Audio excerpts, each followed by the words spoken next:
In this lesson, we're going to introduce how to use Inventor's common tools such as holes, work planes, and how to mirror features while creating a sheet metal part. The file that we're going to use for this example is called smstyles.ipt, and it can be found in your Chapter 10 exercise folder.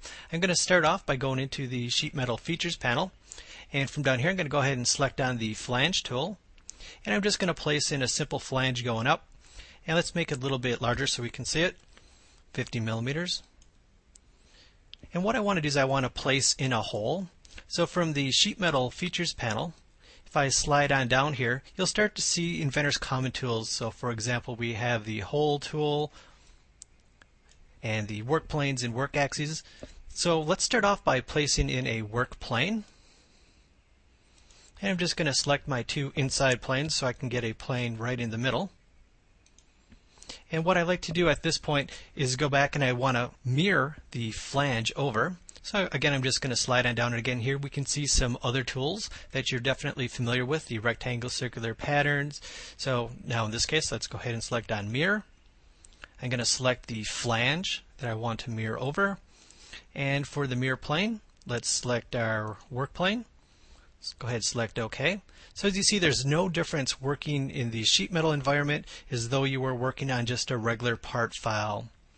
So let's slide back up here a little bit, and I'm going to go back and I want to place in a hole. So let's zoom up here a little bit. I'm just going to place in a linear hole, and let's come back off two edges.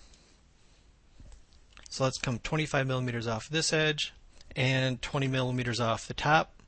You'll notice that the distance for the extents is defaulting to the thickness, which is our sheet metal parameter. Let's go back and make the diameter 15 so we can see it. And let's go ahead and click on OK.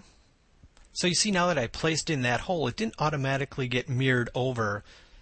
So just like a regular standard part, you'll notice that the hole in the browser is appearing after the mirror. So I'm just going to reorder that so it appears above the mirror. And then let's go back and edit that mirror just by double clicking on it. And I'll click on the feature option and select on the hole. And then OK, and our hole gets repopulated back. So just like you would expect with the mirror tool, if I come back and I edit the flange that we first placed in, and let's change it from 50 to 100, you'll see that both sides get updated.